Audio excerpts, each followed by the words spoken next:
Happy Halloween, everyone. Feral Ghouls got a big upgrade from Fallout 3 and New Vegas to Fallout 4.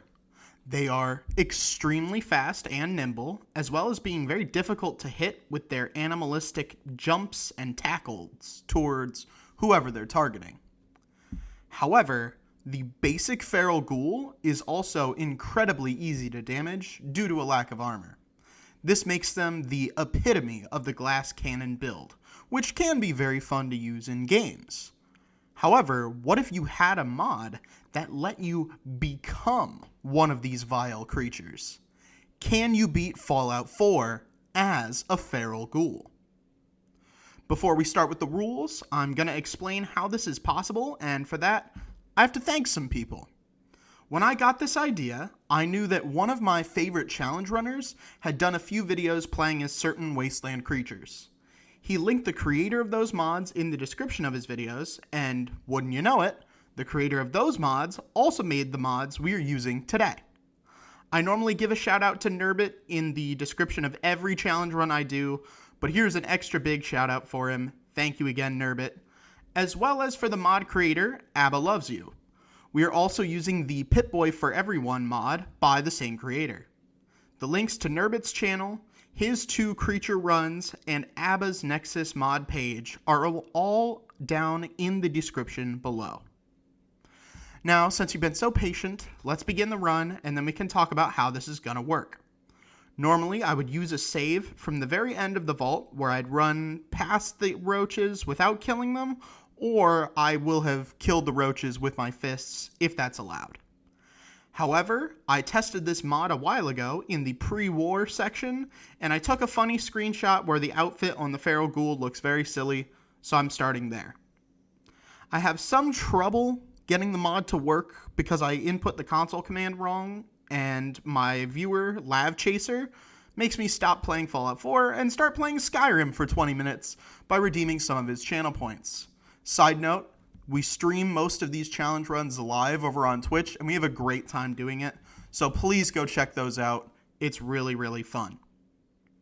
After that ordeal, I finally get the mod working and become a disgusting, rotting zombie and play with my son. The Vault Tech salesman comes over and offers me a place in the vault and doesn't seem fazed that I am already basically a living corpse. Points to him for not discriminating, I guess. I'm going to go to the vault as a ghoul and try and get into the cryo chamber, and it doesn't play the cutscene, so I'm stuck in the tube. Shit. I load a save from the end of the vault where I didn't kill any roaches, turn myself into a ghoul, and then we begin working on my character. I name myself Bleh, because that's the only thing Feral Ghouls can say in Fallout 4, and I'm giving myself 7 in strength, endurance, and agility, 2 in perception, because that's what NPC ferals have, 3 in luck for the Bloody Mess perk, and 1 in intelligence and charisma. As soon as I leave the vault, I give myself a few perks at the very start. Specifically, I'm going to give myself all 4 ranks of the Ghoulish perk, which may sound OP, but hear me out, I'm not allowed to use any medicine or cooked food to heal. Also, I'm literally a fucking Feral Ghoul, man. Like, it wouldn't make sense for me to not have those perks. Other than that, I will also not be allowed to barter, use speech checks, pick locks, hack terminals, craft any items, loot non-essential items, or use any weapons other than my fists, for obvious reasons. I utterly ignored Codsworth and Dogmeat to test out my attacks under the Red Rocket gas station, and there are basically 3, all with their own issues.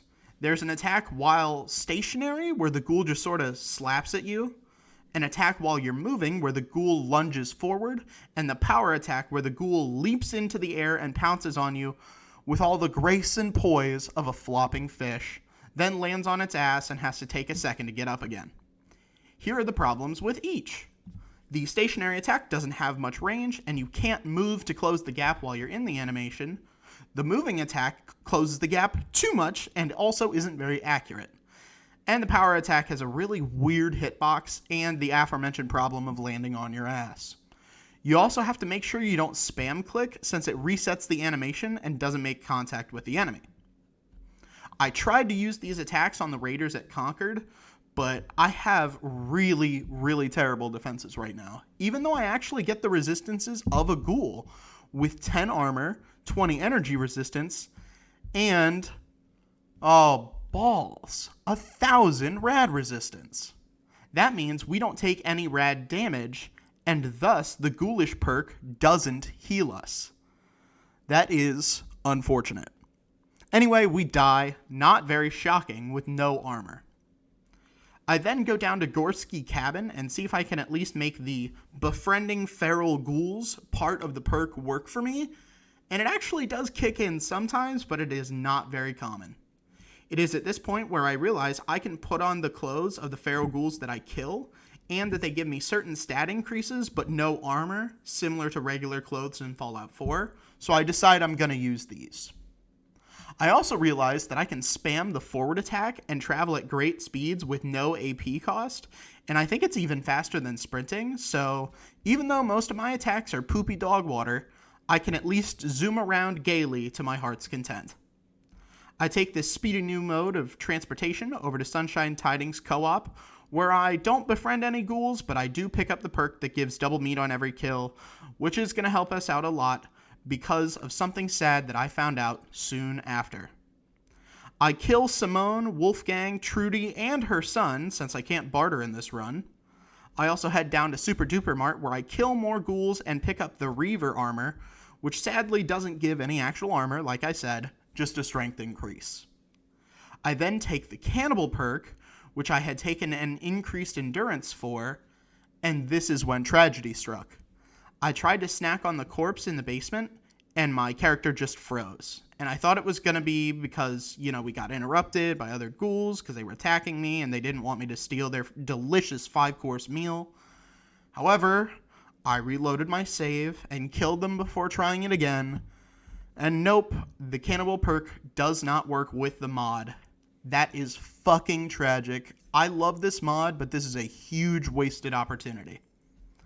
I reload my save and take a rank in toughness instead, then start spam attacking my way downtown to Park Street Station. I spent roughly 30 minutes down here because my squishy character gets absolutely destroyed by the SMGs the Triggermen are carrying, but some of them have meat on their corpses, so I can at least eat that and clear out the top part of the station so that way I can use the bed.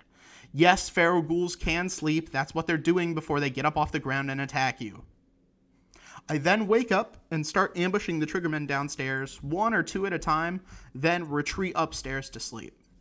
Here I notice that when both of my arms are crippled, my forward attack does nothing to the person I was attacking, and then I die. Once I get past the vault door and into the vault itself, I get a really lucky level up and take the first rank of the Iron Fist perk, which I think is causing more damage, but I'm not sure. I then take out Dino. Then I use a computer to open the door, which would fail the challenge, but I don't gain any XP, and I have to do it to progress the story, so I guess that's fine. We then get murked by the incoming Triggermen, and then I realize that while we can't drink water like at the Starlight Drive-In in the stagnant pools, we can drink water from water fountains, and this saved us a lot here. Nick is not very helpful in this run, so we need all the help and HP we can get. When we get to Skinny, I accidentally hit E and go back through the door and have to suffer the very long loading screens which have been pissing me off for the last hour and a half by this point. Skinny and Darla, but not Nick, actually followed me into the vault, and so I go into full panic mode. Darla is actually super easy to take down, but Skinny gets very close to killing me. However, my melee staggers him quite a bit, and then we manage to finish him off. When we go back out to the station side of the door, I expect Nick to be there helping with the other 2 Triggermen, but he's nowhere to be found. This is odd, but I finish them off, and the quest marker says he's outside through the manhole cover, and sure enough, this fucking coward made a break for it when Skinny Malone and Darla came after me. Needless to say, I'm quite pissed at Dick Valentine, and I will not be nice to him for the rest of the run. In this stream, we went back to Diamond Shitty with Dick and started progressing the quest to the point where we are stuck outside Kellogg's house.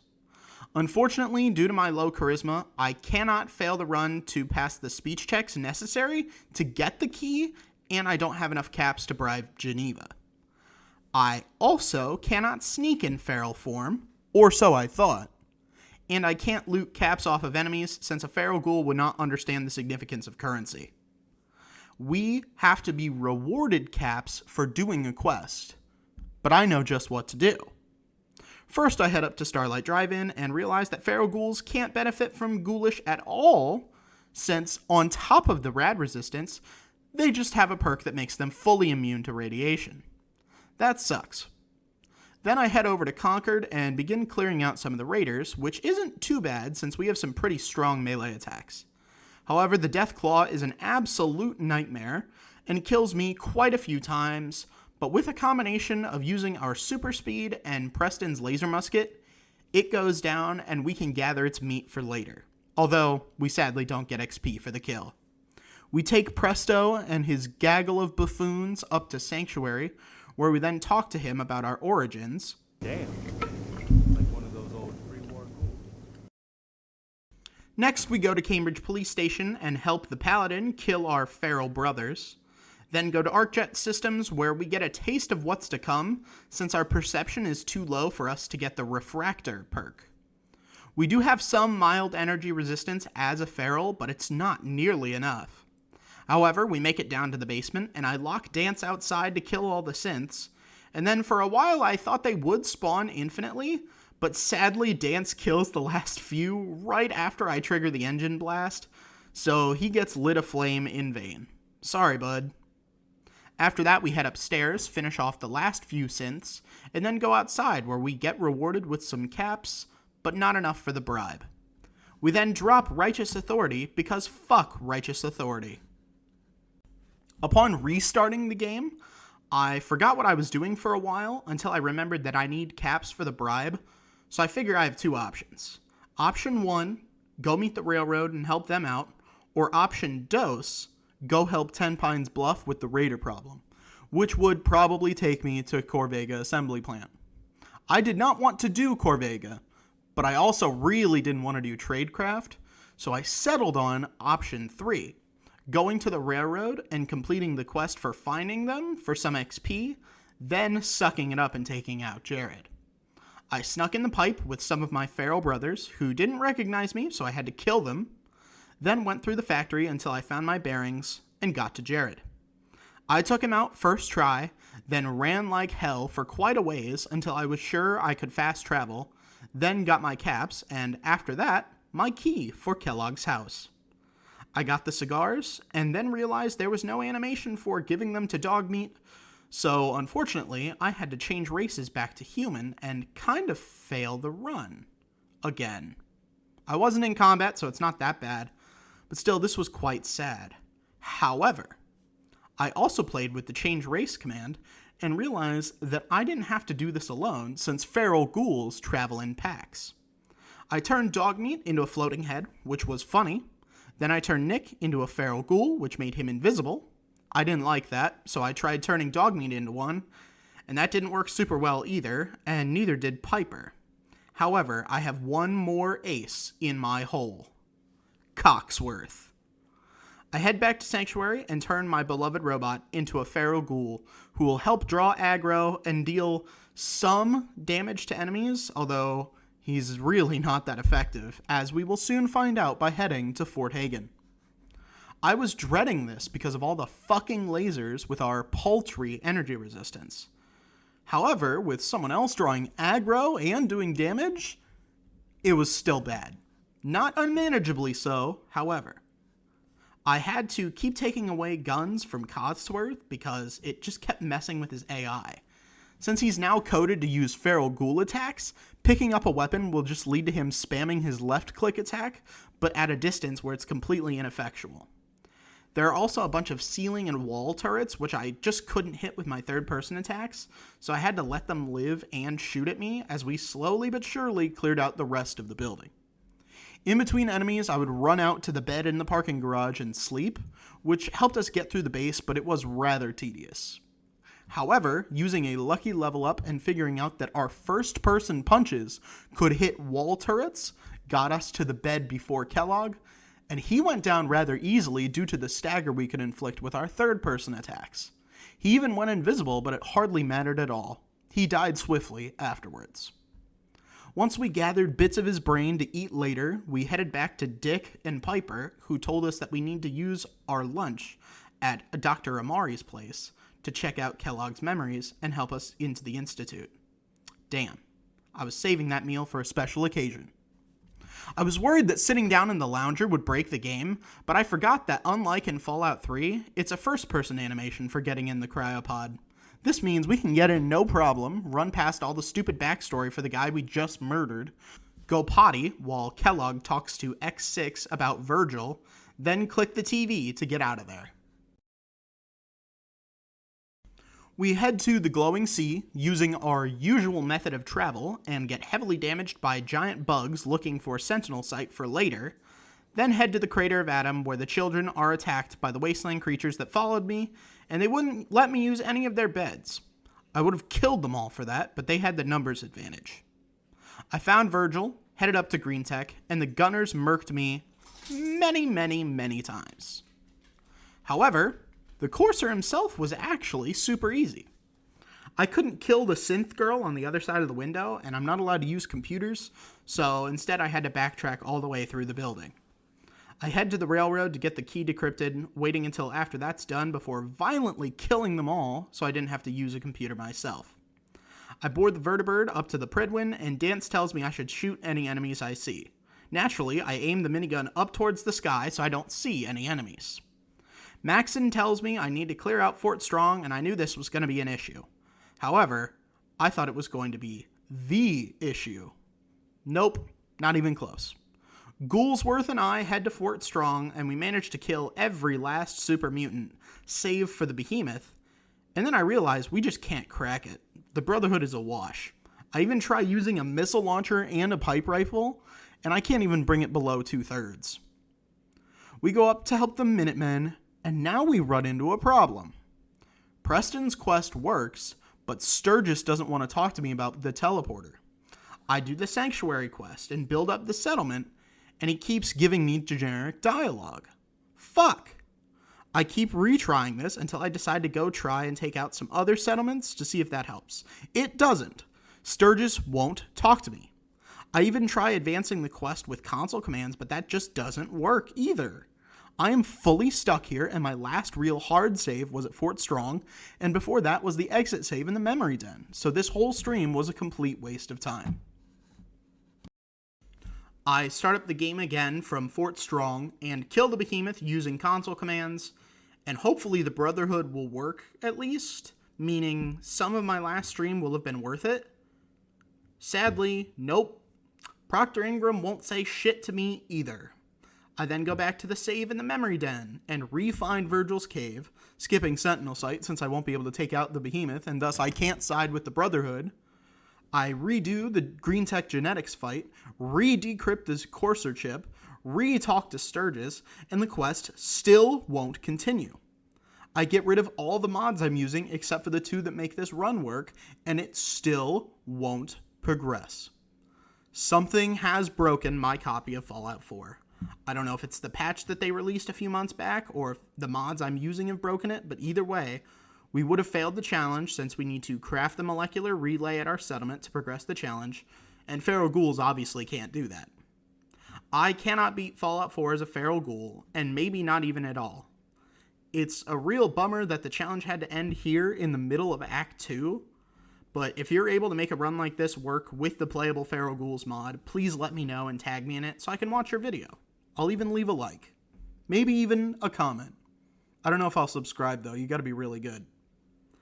Anyway, thank you all very much for watching, and if you enjoyed this video, please leave a like, a comment, and a subscription, since they all help the channel out. If you have any suggestions for any future runs, please join the Discord server and leave them in the suggestions channel. We have plenty of other channels, and we would love to have you. Our next run is going to be in Call of Duty Infinite Warfare, so look out for that in the next few weeks. Thank you again, and I'll see you next time.